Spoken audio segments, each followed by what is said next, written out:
kita sudah percaya pada Pak Jokowi, sudah kita serahkan yakin semuanya. Karena begini, karena kita yakin jangan sampai bahwa kemudian Pak Jokowi merasa langsung terbebani dengan banyak permintaan dari partai-partai koalisi kan.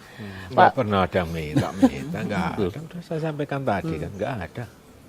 Dan nggak akan dikabulkan juga kalau minta ya Pak. Nah, Apanya? Kalau minta juga Nggak nggak akan ada dikabulkan. Mbak Eva Sundari, dalam ini koalisinya sudah semakin lumayan besar gitu kan. Merasa lebih optimis nggak untuk kemenangan ini? Ya tentu karena saya melihat dalam satu hari ini ada banyak dinamika ya, dan mengarah kepada apa yang saya inginkan juga sebetulnya, bahwa kalau bisa ya dua pasangan saja supaya rakyat itu langsung bisa bekerja yang produktif, pemimpinnya juga melakukan kerja-kerja yang produktif gitu loh, tidak kemudian harus dua putaran yang setiap kali pemilu KPU mintanya 20 triliun, itu kan uang gede sekali gitu loh. Tapi kalau sudah satu kali putaran, saya pikir betul-betul pesta demokrasi, karena udah nggak berantem dalam situasi yang berantemnya lama-lama enggak. Ya. Kalau kemarin Pak Jokowi dan Pak Budi Besar Bakri itu koalisi antara Partai Golkar dan PDI Perjuangan, itu koalisi elit, koalisi konstituen atau ideologis? Karena selama ini PDI Perjuangan kan selalu ideologi. Bagaimana ideologi harus dipertahankan? Sebetulnya yang kita perkenalkan itu kan mari praktek kepada demokrasi substantif ya. Sejak awal nggak ngomong tentang bagi-bagi kursi, tentang kabinet, bahkan pada posisi-posisi cawapres pun kita nggak bicara itu, tapi semata-mata adalah bagaimana gagasan, ide untuk membangun kesejahteraan itu. Dan itulah yang mempersatukan sebetulnya Bang Ferry maupun Pak Marwan gabung dengan kita. Itu praktek baru gitu. Jadi saya berharap sih setelah itu akan banyak lagi turunan-turunan praktek kenegarawanan ini dengan dimulai oleh Pak Jokowi dan kita semua lah.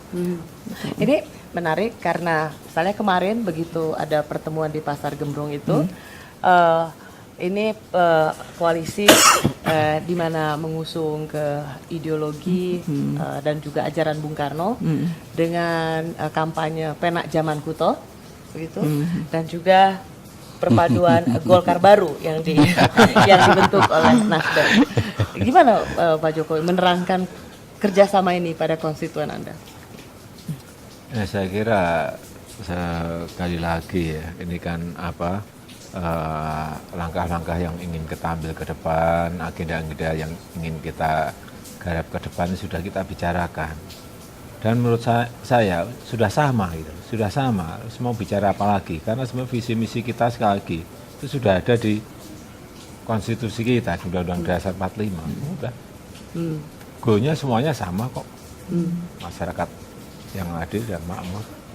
Banyak yang kecewa misalnya Anda koalisi dengan Partai Golkar gitu. Di sosial media misalnya ada yang begini, gimana ya saya mau milih Pak Jokowi tapi nggak mau milih Golkar gitu. Gitu gimana tuh? Ya, saya kira rakyatlah yang menentukan. Rakyat yang menentukan. Ya ada yang setuju, ada yang nggak setuju, ada yang seneng, ada yang nggak seneng, ada yang dukung, ada yang nggak dukung. Ya biasa dalam alam demokrasi. Kalau dari Nasdem sendiri merasa ini yang Nasdem adalah perubahan, tetapi pada saat koalisi Anda justru bergabung dengan yang disebut kembali ke status quo. ya saya kira kalau dalam positioningnya adalah memprasyaratkan tertentu, saya kira ya pasti tidak masuk dalam ini. Tapi dia harus ikut dalam mainstream ini. Mainstream ini adalah tidak bicara transaksional, tidak bicara prasyarat, tapi bicara soal trust dan bicara soal emosi bahwa memang ada keyakinan di sinilah perubahan untuk Indonesia. Tapi ketika mereka prasyarat transaksional, saya kira secara alamiah itu akan keluar dari karena kita ke depan ini betul-betul saya kira ada trust yang luar biasa, ada sebuah harapan, dan saya kira ketika kita memilih Pak Jokowi sebagai capres, saya kira ya kita yakini, saya kira apapun keputusannya kita menjadi bagian dari apa yang Mas Jokowi ambil. Itu yang menurut saya bukan mensyaratkan ini, mensyaratkan wah, saya bilang banyak kali syarat nanti kan.